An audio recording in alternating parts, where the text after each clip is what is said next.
महाराज श्री जी, जो आरिकाओं के लिए 28 बुलगुन जो उपचार से कहा गया है, क्या ये सारे के सारे महाव्रत उपचार से हैं या कुछ ही व्रत उपचार से हैं? महाव्रतों की अपेक्षा देखा जाए तो संपूर्ण महाव्रत उपचार से, कोई एक व्रत की संख्या नहीं की। उन्होंने कहा उपचार से वह महावृत्ति है, तो संपूर्ण गुण उसके उपचार से ही हैं, क्योंकि एक गुण दूसरे गुण को प्रभावित करता है। जितने भी गुण हैं वे सब एक दूसरे को प्रभावित करते हैं। सामायिक एक दूसरे को प्रभावित करते हैं। मुनि की सामायिक और आरिका की सामायिक एक नहीं हो सकती। मुनि की सामायिक निर्विकल्प हो सकती है, आरिका की सविकल्प होती है। उसका प्रतिक्रमण भी सविकल्प है, मुनिराज का निर्विकल्प है।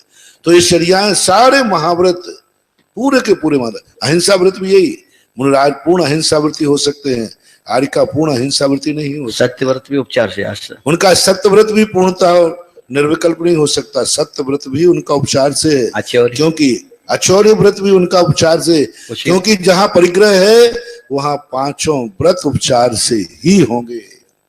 क्योंकि एक को ग्रहण करते ही वह सारे व्रतों को ग्रहण उपचार कर देगा। जहां परिग्रह है वहां सब कुछ उपचार ही है। और उपचार का अर्थ होता है मुख्य का अभाव का नाम उपचार है। यानी मुख्य का वहां अभाव है। जैसे कहते ना भैया ये व्यक्ति बहुत साक्षात अग्नि है, तो अग्नि है कि क्रोधी है? अग्नि का अभाव है और उपमा उसकी दी जा रही है। यानी महाव्रत है नहीं, फिर भी उनको कह दिया जाता है कि इससे आगे वह बढ़ नहीं सकती है, इसलिए उस अपेक्षा से। जैसे एक क्लास का टॉपर 99 नंबर लेके आया और एक क्लास का टॉपर 70 नंबर में हुआ। दोनों कहते हैं मैं अपनी क्लास में टॉप आया। बोले कितने नंबर? बोले 70 नंबर। दूसरा कहता मैं अपनी क्लास में टॉप आया। बोले कितने नंबर? 99 नंबर। तो बताओ 70 नंबर और 99 नंबर में अंतर है कि नहीं है? लेकिन अपनी अपनी क्लास की अपेक्षा टॉप है। बस यही जानना चाहिए। मुनि वो है जो 100 नंबर में टॉपर है, और आरिका अपनी जाति अपनी क्लास की अपेक्षा 66 नंबर में भी टॉपर है। तो क्योंकि आरिका उससे ज्यादा नहीं बढ़ सकती, इसलिए उसको महाव्रती कहा, क्योंकि उसका गुण स्थान पंचम है। और सबसे बड़ा प्रतीक तो देखो महाराज कि आरिका को समोषण में कहां बैठा दिया। हाँ, ये बहुत बड़ा। आप उपचार वगैरह सब लाइए, चलो इन सब में अपन चूक सकते हैं, इन सब की परिभाषाओं में अपन चूक सकते हैं कुछ का। लेकिन आरिका को भगवान के सामने अपमान देखो आरिका का, और अपने सामने नहीं। लोग कहते महाराज आप आरिका का अपमान कराते हैं। बहुत बढ़िया। चलो मैं तो करा सकता हूं, क्योंकि मैं तो सदमस्त हूं, छोटा बहुत भाव आ सकता है। लेकिन साक्षात महावीर स्वामी के सामने आरिका का इतना बड़ा अपमान कि आरिका एक गृहस्थ महिलाओं के साथ बैठ रही है, शादीशुदा महिलाओं के साथ, सभी जाति की महिलाएं बैठी, चक्रवर्ती की रानी बैठी, तो उसी नगर की मेहतरानी बैठी। क्यों समोषण मेहतरानी नहीं जा सकती क्या? बिल्कुल जा सकती। उसी एक कोठे महिला में रानी बैठी है, मेहतरानी बैठी है, और उसी में बिल्कुल बराबर आरिका को बैठा दिया।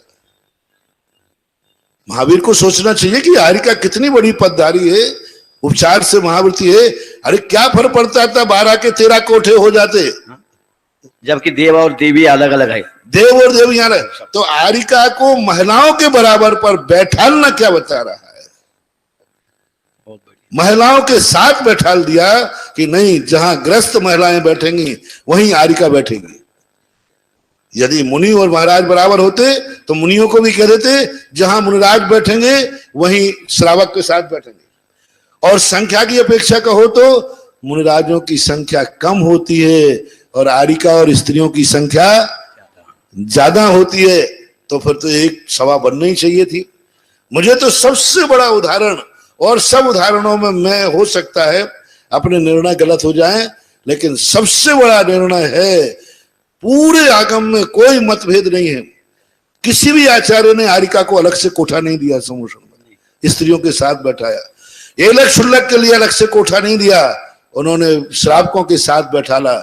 इससे सिद्ध है कि वो पूजा के अष्टद्रव्य से पूजा का पात्र नहीं है, गंधोदक का पात्र नहीं है, बहुत बढ़िया। वह परिक्रमा का पात्र नहीं है, वह पूर्णतः नवदा भक्ति का पात्र नहीं है, क्योंकि उसका स्थान एक रानी, एक सामान्य स्त्री के बराबर है, क्योंकि समोषण में है। इसके लिए यदि कोई के पास कोई नकारने का समाधान हो तो मुझे कहे, मैं उस पर जरूर विचार करूंगा।